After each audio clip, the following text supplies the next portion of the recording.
Alright, it will be time to take a look at the new Navy carriers. Now, these ships are, to me personally, quite interesting because they seem to be a fusion between a carrier, a super carrier, and a dreadnought with a new edition of the quantum entanglement modules, which we will be taking a look today. Now, this is not my ship, I need to make that clear. My friend borrowed the ship to me to play around with it for a little bit, so I will have to return this in one piece.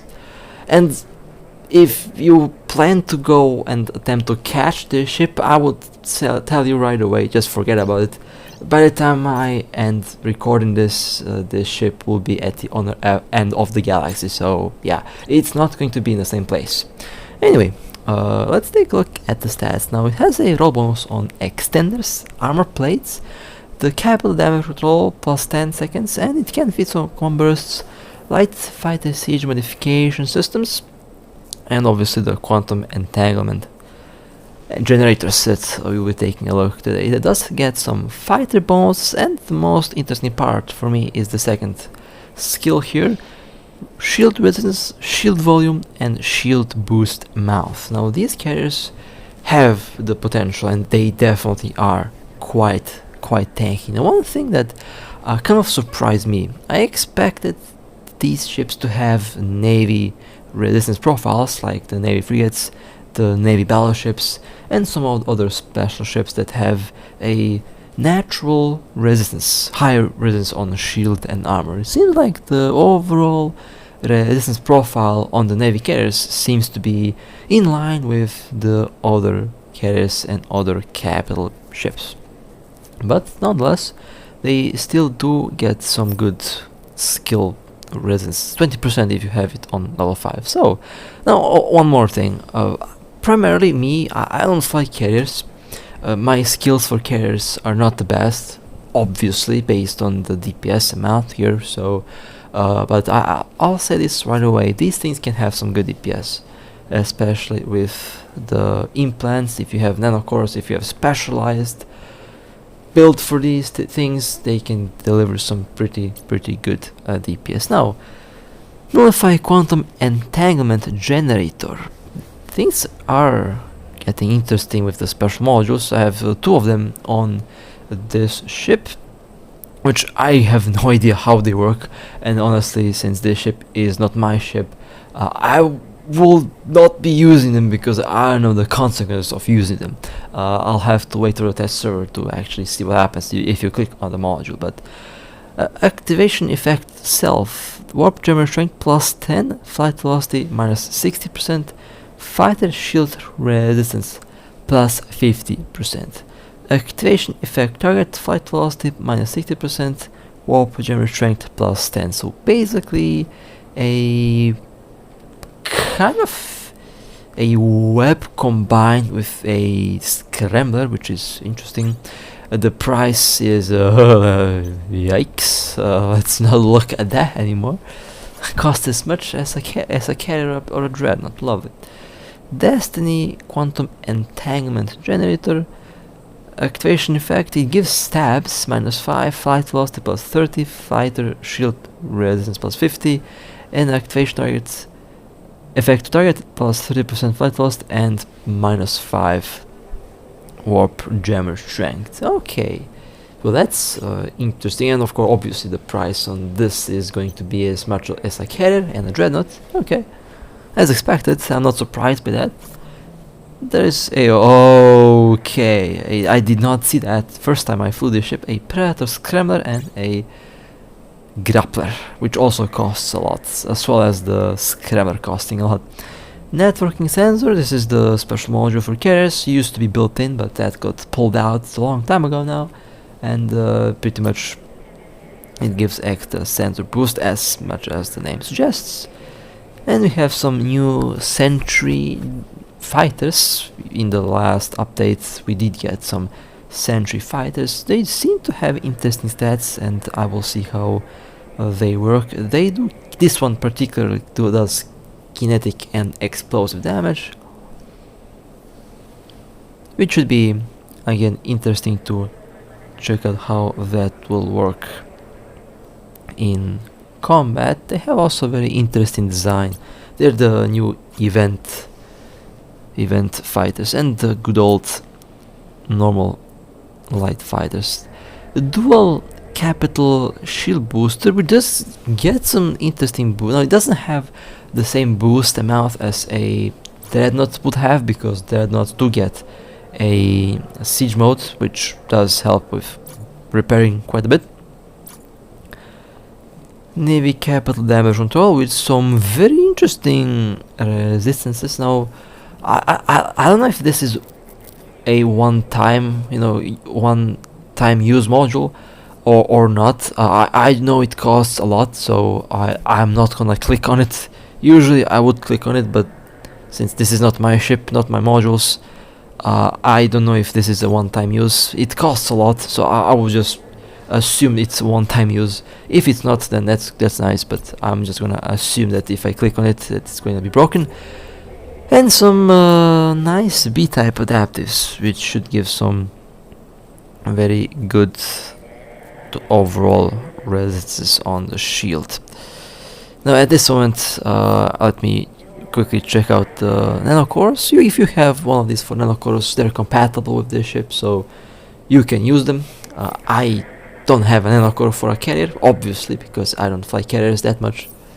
But if you have a nanocore, then you can definitely take a nanocore for one of these ships and, well, boost DPS and whatever else you kind of need to boost from the ship. Now at this moment, I already kind of expected this good old integrated setup, which I would say for a ship of this caliber, this is the appropriate build.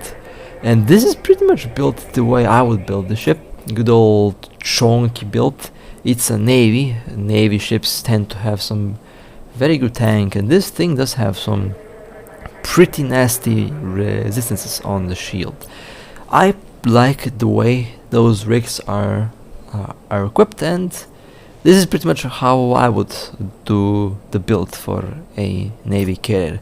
Pretty much what I would do for most of the tanky ships in the game, including the navy carriers, the bodyguard dreadnoughts, the lancers, and the classic dreadnoughts. Light fighters modification 4 also costs a lot, so these ships definitely have quite of a easy price on them, and it just justifies going all ham in the expensive build. For these ships, it's worth it. They are expensive, they are big targets, and you don't want them to be easy targets. Black Ops fleets should technically struggle to break one of these things if it's properly built. Obviously, I'm not going to test that area out with someone else's ship, but based on my experience with the Revelation and with that thing, I can safely say if a properly built navy carrier gets jumped, and if it's properly tanked, it should live, because they have the potential to have a insane amount of tank. Now, why doesn't it show the resistances even though I have everything turned on? Well, it's okay, 1992, 93, 94, which is decent. I'm missing the fire. I'm missing extra 5%. This can get higher than what I showed here. It should be 92 to 96 with the current build, but obviously I don't have maxed out carrier skills, so this will be a little bit lower. But with my bad skills, these is still some very interesting numbers. I'm not gonna lie. I like how this thing looks. It's interesting. Now for PvP and PvE, I would generally say something like this is okay. If you want a little bit extra DPS, then you can always go and slap some damage mods, but I don't really think damage mods are necessary. I mean, it really depends what you want to do with the ship. It depends on the build. If you want to slap some damage mods on the navy carrier, you can do that. it will enhance your DPS, but since this is a navy, and honestly there's just a million other ways that you can build a ship. If you want DPS, you can go DPS. If you want tank, you can go tank. If you want something in between, you can go with something in between. But from my personal experience, navy ships tend to do well if they're tanked through the roof. That's where they shine the most, and this kind of should apply to the navy carriers as well, with the only little difference being that this ship, the carriers, don't get natural resistance on armor and shields. Now, I know I will be asked about the IP cost on this thing. 239 billion, which is a lot indeed. This is the IP cost of CNC carriers back in the day. But yeah, you should expect quite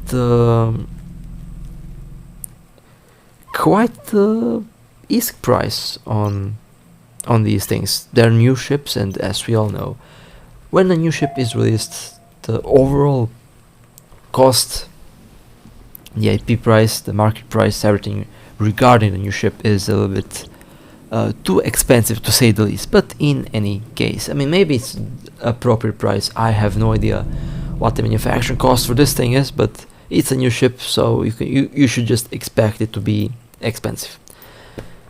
Okay, well, let's take this thing for a little ride, and let's play around with the navy carrier. You know, personally, I would, if I were to choose a carrier, which one would I take? You know, I have some experience with the Chimera now, Warp and drive honestly I do like this ship. I would say shield tank for capitals is really strong. In some cases the shield tank capitals and super capitals may be outperforming the armor tanked ones. I know the Wyvern, for example, and the Anaconda both are some of the most powerful shield tank ships in the game. Both can pull off a terrifying passive shield tank. The Wyvern can tank an estimate of around 380 to 400,000 DPS passively on 30 to 50% shield. It should tank that much because of the shield recharge, if it's properly tanked, of course. Unfortunately, most of the super capitalists out there don't really have a properly tanked fit, which is funny, because a lot of super capital losses that I have seen could easily be avoidable, or at least, if not avoidable, could have been built in such a way that they can hold long enough for reinforcement to arrive, because most of these ships that get destroyed by Black Ops fleets tend to have a paper tank. I know from our own Black Ops fleet that a properly tanked ship, whether it's a Rorqual, a bodyguard dreadnought, a carrier, or a classic dreadnought, it is a challenge. Even if we have like 20, 30, 40 Black Ops ships, as I think we had like last week, even that amount of battleships is going to have a hard time versus a properly tanked capital. However, the reason why Black Ops fleets tend to work that well is the fact that most of the capitals that get caught are primarily built for maximizing the total DPS and clear time for maximum ISK printing, which honestly is fine. They have, if that's the purpose that the pilot wanted to have that ship, that's fine. If they want DPS, I am not going to complain. After all, that tactic is a valid tactic. The fact that I don't like the tactic, or the fact that I just don't like DPS glass builds, that's a me problem, because I know from my experience that those glass builds are risky, and one mistake and the ship goes poof. As we have seen thousands of times in the game. We're under attack. Now, I like the fact that this ship, for example, came tanked up to the roof out of factory, as I like to say, jokingly say, which means that this little ship is going to be a challenge to break. And I think, depending on, I guess it really depends on your position in the map. On some areas, in some systems, you should not be going with a glass build if hostile fleets are quite common, if Black Ops fleets are quite common in your area, then a glass fit is probably not the smartest thing to do. Of course, you can choose to go glass build, and if you're cautious, I would say it's still doable. However, a lot of things can go wrong pretty quickly, and the fact that the game has so many bugs, for example, internet cutting out, stuff like that, all of that kind of goes against the favor of a full-on DPS build. But at the same time, if you can replace these things quite easily, then I guess it's fine. But I would say, from my experience, depends where you are on the map. If you're far away from many other corp alliance, then a glass build's kind of safe. If you have, let's say, your alt, not a bot, obviously not a bot, we don't talk about botting here. Botting is not fine, and botting is definitely cheating. We're under attack. Camera bots definitely not okay, but I'm saying if you have like two devices, let's say two phones, and if you have your other phone to be an alt, just looking, that's fine. If you have an alt on your other phone, then that's fine, because you're actually manually playing it. But this is pretty much what's it's the safest thing to do. If you're somewhere far away, then even that's not a problem, because you will probably have other corp mates, alliance mates within the constellation that will inform alliance in the case of something coming in.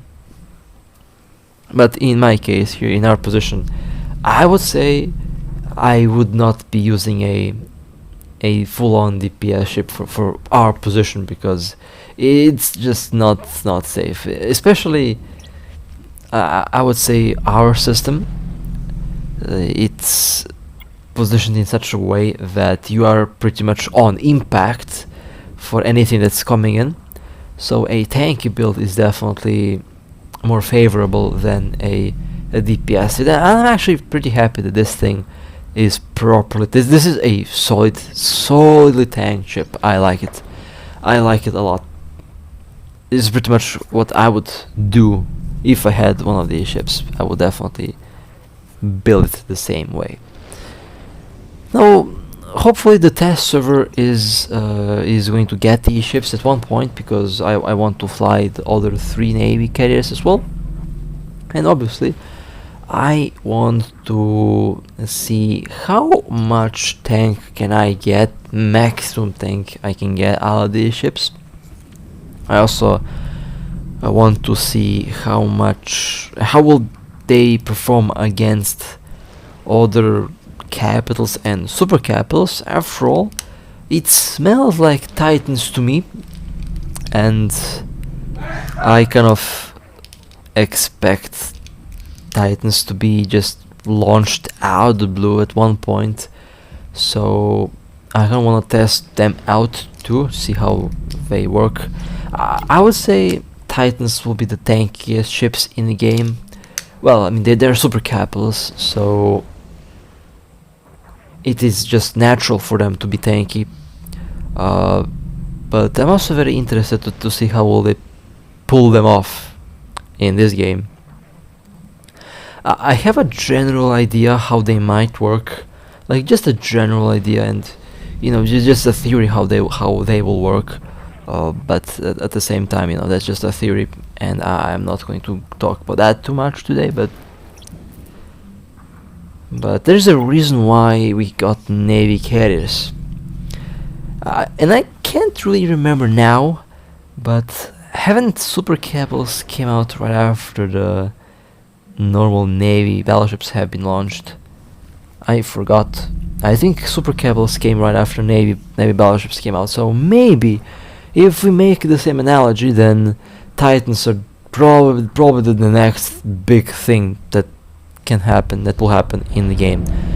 But at the same time, I've been saying the same thing for like months and nothing happened, so I think I could be very much wrong about that. We will see, time will tell, as I usually say. It's not wrong to make speculations though, never wrong to just, you know, speculate something. Should be interesting either way. No, those sentries are interesting. You do get the same fighter control range, which is 500 kilometers, which I do like. And I also like how I can just drop those sentries and just move the ship. Sentry fighters. I'm trying to figure out how dangerous would it be to only use sentry fighters for a PvE carrier. At the same time, I do see the appeal to the sentry fighters. After all, I started myself to use the sentry drones on Dominic's Navy quite recently. And I see the appeal for sentry fighters. But at the same time, the sentry fighters will probably suffer from the same issue that the sentry drones suffer from. Having low tracking, only stuck for sniping, and anything gets close to you. We all know that changing the fighter tubes is actually painful. I'll just give them credit a little bit, because changing fighter tubes and changing fighters in general used to be such a pain. Like, that was actually frustrating to do in the past. I had to wait like 5 minutes just to change the fighters in space. 5 minutes to change all 3, 4 or 5 tubes depending on the ship. Imagine being forced not to look at your ship in combat for 5 minutes in PvP, let's say. Let's say your fighters got yeeted and you have to change them. Those would be the slowest 5 minutes of my life if I had to do that. But thankfully, it is not as painful now as it used to be. That's one thing that improvements have been made on. I would say it's still not perfect, and even the hot swapping is, I would say, still a little bit clumsy. I would say there needs to be a floating window that opens up when you want to change fighters from the quick menu here, because right now you can easily mess up what fighter you want to put in, although that's been kind of solved because the different fighters got different icons. The offense fighters, the assault fighters integrated and stuff like that have unique visual icon now, so you can differentiate them much easier if you have to quick swap them. And then that's kind of, I would say, a okay thing to do. I would still love to have a dedicated window that opens up like local, for let's say like the local window, so I can just swap them in and swap them out without having to go into the fitting screen. Because I personally still prefer the fitting screen, because I can more accurately put what I want in the fighter or drone tube. That's just one of the things that I personally don't really like that much about the way the overall fighter and drone system works. Now, when it comes to the implant, you have the aerospace tactic implant, and you also have the Bombard. Now, I use Bombard. I've been using Bombard as my primary implant for a long time now, and Bombard slaps. I don't need to explain why it slaps. Basically doubles, triples, quadruples your DPS depending on how many drones you have, depending on what drones you have, and depending on the ship. On carriers, super carriers, they are pretty nasty, pretty scary, and one of the reasons why I love these carriers and super carriers are primarily glass fitted is pretty much the Bombard. If Bombard wasn't as strong as it is right now, it probably would be a bit more different on the overall fitting. And I remember being told that Bombard is balanced because the drones and fighters are expensive and they can get destroyed. That kind of makes sense when you think about it. Like, it is one of the only weapons that can get destroyed in combat, and it is one of the only weapons that also costs quite a lot to replace. You can pretty much replace any other normal turrets, missile launcher and stuff like that, but if you have to replace a offense ogre, for example, your wallet will fill it, because those things cost quite a bit. So maybe the Bombard implant hasn't been changed that much, because drones and fighters in general are quite expensive. I don't know if I thought about that in the past, but some of you guys brought that up to me, and I spent some time thinking about it, and it does make sense, it does make sense, but at the same time, I really feel like the overall implants still could be done better. That's, I think, what I should say. The overall implants could be done better, because I kind of miss the old school ways of how PvP worked. I mean, one of the reasons why I fly the low tier ships, one of the reasons why I fly the Maler, and why I eat a Maler Takaraco Navy is because there is no implant to mess up anyone's day, there is no stabs to mess up my day, and it's simply good old school EVE fun.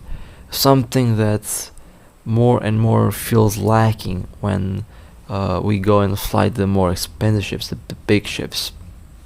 All the big ships that you see have some form of implant and stabs inside of them, which is okay, I guess, but it kind of doesn't feel the way it used to feel. That's the thing. I loved the old school way of how the game felt.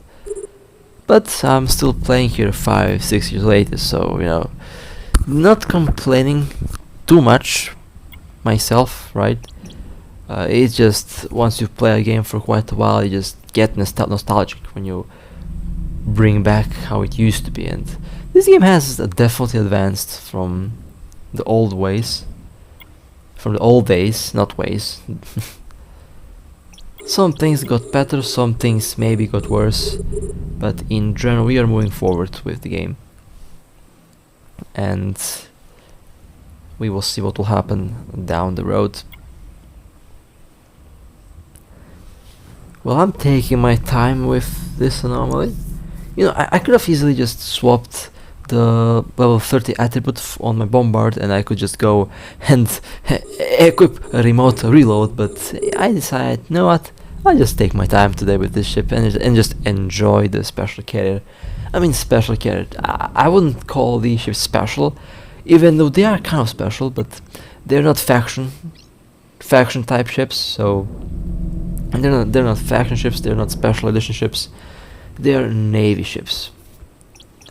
Same way the Raven Navy, for example, or the Dominic's Navy. But I gotta say though, the Dominic's Navy definitely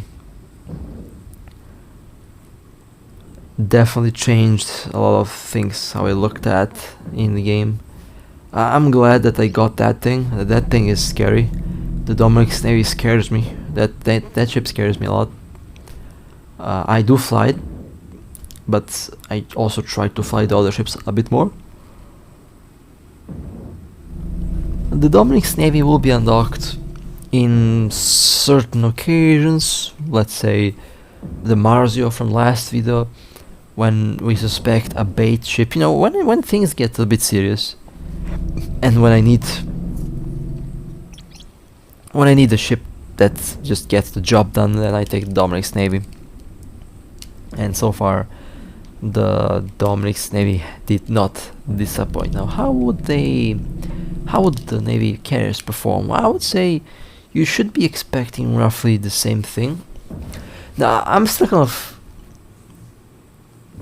of confused about the missing natural resistances. Could very well be the first Navy ships, with the exclusion of the tier 6 Navy ships and the Star Navies. Although I would say, if there's one thing that can be done on the lower tier ships, they could be buffed and they could get Navy resistance. They could get at least like a 10-20% resistance bonus on all damage types, because they're also Navy ships, and maybe the new carriers could also benefit from that. After all, they are navies, so getting a high natural resistance on all damage types is kind of the selling point on the previous new navy ships. And that kind of makes me wonder if at one point we will see the other lower tier navy ships get changed. When I say get changed, I'm interested to see if those older navy ships, the first generation navy ships, like the destroyers and cruisers, will get a interesting resistance profile at one point. After all, they are navy ships, and one of the key selling points for navy ships is tank, and that should be they're one of the selling points for all the navies. But we will see what the developers will do. I think that is definitely plausible to see in the game. But all in all, I've been looking at local. Like my eyes, I haven't been looking at the ship at all. I've been looking at local, and I've been expecting a neutral or something to pop in. That's just how this system is. Not a big deal. You can still do a lot of things. You just need to be careful. If you're not careful, your ship gets destroyed. Pretty much same rule applies in, I would say, in all null-sec systems. Some definitely safer than others, which again is fine, depends on the location.